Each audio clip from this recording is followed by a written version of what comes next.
नमस्कार दोस्तों, बहुत बहुत स्वागत है आप सभी का एक बार फिर से। आज की बड़ी खबरें और मुख्य समाचार जानेंगे इस वीडियो में। हर एक बड़ी खबर को शामिल किया गया है। आपसे रिक्वेस्ट है वीडियो में साथ में बने रहिए और अगर आपको वीडियो पसंद आए तो एक लाइक जरूर कीजिएगा। कमेंट बॉक्स में कमेंट करके जरूर लिखिएगा वी सपोर्ट इंडिया। पहली बड़ी खबर आ रही है, सुप्रीम कोर्ट पहुंच गया है मामला। जी हां दोस्तों, भारतीय दंड संहिता सीआरपीसी व साक्ष्य कानून बदलने के खिलाफ याचिका में खामियों का दावा रोक के की गई है मांग। सुप्रीम कोर्ट में दोस्तों याचिका दायर हो गई है।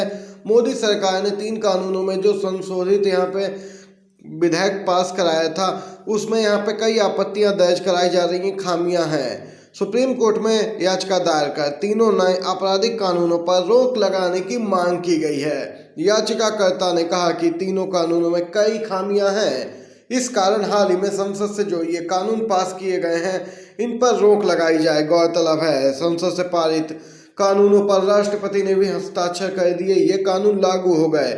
आपको बता दें कि इसके खिलाफ यहाँ पे दोस्तों ट्रक ड्राइवरों ने एक तरफ तो प्रदर्शन शुरू कर दिया है, क्योंकि यहाँ पे दोस्तों ऑल इंडिया ट्रक और ड्राइवर एसोसिएशन का कहना है कि नया कानून जो संशोधित किया गया है और इसमें वाहन चालकों को काफ़ी यहाँ पे दबाने का प्रयास किया गया है, जिसके बाद वाहन चालक हड़ताल पे चले गए हैं।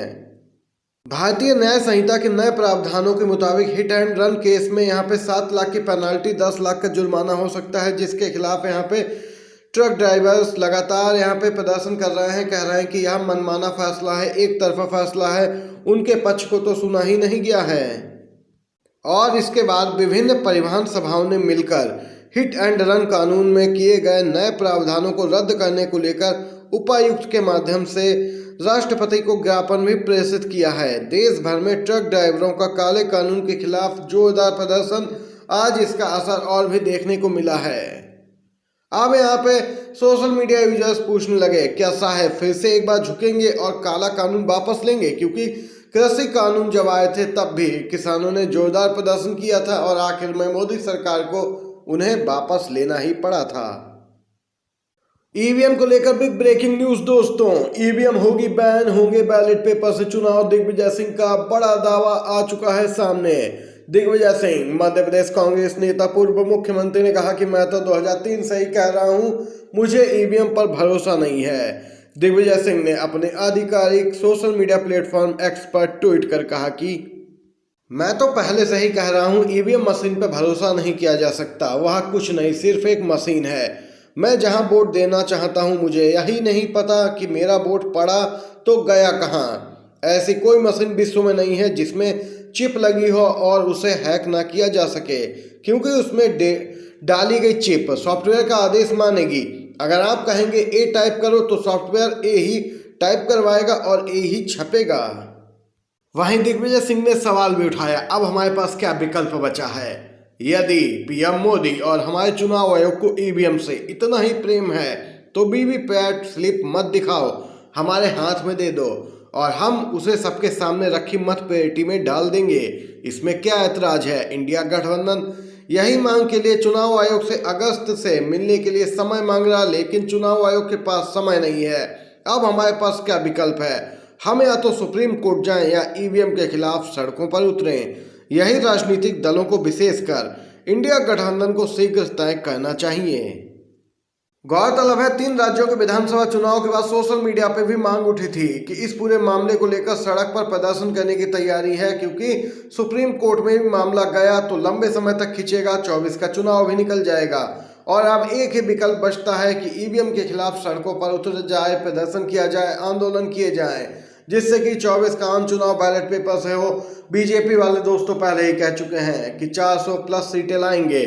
ईवीएम में हेरफेर कर ऐसा संभव हो सकता है, लेकिन बैलेट पेपर से नहीं, क्योंकि जहां बैलेट पेपर से चुनाव हुए वहां देखा गया है कांग्रेस आगे रही और बीजेपी पीछे। कांग्रेस को ज्यादा वोट मिलते हैं, लेकिन अगर ईवीएम से चुनाव होते तो आंकड़े पलट जाते हैं, बीजेपी आगे निकल जाती है और यह अब मामला सड़कों पे आएगा दोस्तों। ये अपडेट निकल के आई है। अगर आप लोग भी बैलेट पेपर के समर्थन में हैं तो एक लाइक वीडियो को जरूर कर दीजिएगा। अगली बड़ी खबर की तरफ बढ़ते हैं। कर्नाटक में लोकसभा की 20 सीटें जीतने के लिए कांग्रेस ने बना लिया है नया प्लान। सिद्धारमैया 4 को दिल्ली में करेंगे चर्चा। कांग्रेस पार्टी 2024 में कोई चूक करना नहीं चाहती है और यहाँ पे लोकसभा चुनावों में अपनी सीटों की संख्या को बढ़ाने की माथापच्ची में जुटी हुई है। कांग्रेस को तेलंगाना, कर्नाटक और हिमाचल प्रदेश से काफी उम्मीदें हैं। इसके लिए कांग्रेस पार्टी ने कर्नाटक में नया प्रयोग करने की योजना पर काम शुरू कर दिया है। दोस्तों, कर्नाटक में कांग्रेस पार्टी बीजेपी के खिलाफ उतार सकती है मंत्री अपने। लोकसभा में 20 सीटें जीतना चाहती है सिद्धारमैया और यहाँ पे डीके शिव कुमार की जोड़ी। 2019 के चुनावों में कांग्रेस पार्टी को सिर्फ एक सीट पर ही जीत मिल पाई थी। बीजेपी ने राज्य में मुकाबले के लिए कांग्रेस से यहाँ पे जेडीएस से गठबंधन कर लिया है। लेकिन दोस्तों, कांग्रेस पार्टी यहाँ पे दोनों पार्टियों को सबक सिखाने के मूड में दिख रही है। प्लान यहाँ पे बनने शुरू हो गए हैं। लोकसभा चुनाव को लेकर कांग्रेस आलाकमान कई बैठकें कर रहा है। वजह है इंडिया गठबंधन के सीट शेयरिंग फॉर्मूले को अमल में लाया जाना। कांग्रेस अन्य विपक्षी दलों के साथ बैठक से पहले यह तय करना चाहती है पार्टी कितने सीटों पर सीधे तौर पर चुनाव लड़ेगी और कितनी सीटों पर गठबंधन के साथ मैदान में जाएगी। सूत्रों की माने तो कांग्रेस 290 सीटों पर अपने उम्मीदवार उतारना चाहती है और 100 सीटों पर गठबंधन के मुताबिक सीटें तय करना चाहती है। स्पष्ट है 390 सीटें कांग्रेस चाहती है। ऐसा माना जा रहा है कि कांग्रेस ने अपने समीकरणों के मुताबिक ये आंकड़े तय किए हैं। अगर ऐसा होता है तो कांग्रेस 390 लोकसभा सीटों पर सीधे चुनाव लड़ेगी। कांग्रेस का क्या प्लान है दोस्तों? ऐसा माना जा रहा है कि पूर्वोत्तर के लगभग सभी राज्यों और केंद्र शासित प्रदेशों में कांग्रेस सीधे तौर पर अपने उम्मीदवारों को मैदान में उतारेगी। कांग्रेस 10 राज्यों में सीधे तौर पर और 9 राज्यों में क्षेत्रीय पार्टियों के साथ गठबंधन के साथ चुनाव लड़ने का प्लान बना रही है। अगर बात की जाए कांग्रेस के अकेले जिन राज्यों में चुनाव लड़ने की संभावना है, उन राज्यों में गुजरात, हरियाणा, असम, आंध्र, मध्य प्रदेश, तेलंगाना, हिमाचल, राजस्थान, छत्तीसगढ़, उत्तराखंड, ओडिशा, कर्नाटक, केरल आदि राज्य शामिल हैं, जहां पर उसका मुकाबला किसी क्षेत्रीय पार्टी से नहीं है, ना ही सहयोगी है कोई। अकेले इन राज्यों में कांग्रेस का दबदबा है दोस्तों।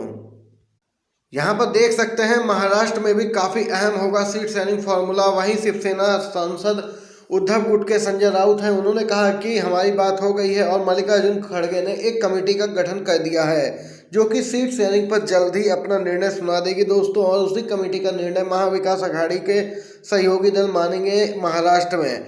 दोस्तों, महाविकास अघाड़ी इंडिया गठबंधन के तहत ही आता है और आपको बता दें कि स्थानीय नेताओं की बयानबाजी के चलते मल्लिकार्जुन खड़गे ने ये कमेटी का गठन किया है। महाराष्ट्र में कई दिनों से यहाँ पे गुटबाजी हो रही थी। कांग्रेस और शिवसेना यूबीटी की ओर से पलटवार किए जा रहे थे, जिसके बाद ये कदम उठाया है खड़गे ने। नीतीश कुमार के तेवर से कांग्रेस परेशान। इंडिया गठबंधन में जेडीयू चीफ को बड़ी जिम्मेदारी देने की तैयारी हो रही है। दोस्तों, आपको बताते चलें, इंडिया गठबंधन को बनाने की पहल और शुरुआत बिहार के सीएम ने ही की थी। आपको बताते चलें, अब यहाँ पे लगातार उनके बागी तेवरों से कांग्रेस पार्टी की मुश्किलें बढ़ चुकी हैं और अब यहाँ पे सूत्रों ने जानकारी दी है कि इंडिया गठबंधन में मुख्यमंत्री नीतीश कुमार को एक बड़ी जिम्मेदारी देने की तैयारी कर ली गई है। ये क्या जिम्मेदारी होगी, इसका खुलासा आगामी इंडिया गठबंधन की बैठक में किया जाएगा दोस्तों। ये अपडेट निकल के आई। आज की बड़ी खबरें थी, सभी मुख्य समाचार। वीडियो अच्छा लगा हो तो लाइक कीजिएगा, चैनल पर नए हैं तो सब्सक्राइब करके घंटी के आइकन को जरूर दबाइए। बड़ी खबरें आप तक पहले पहुंचे। वीडियो देखने के लिए धन्यवाद। जय हिंद, जय भारत।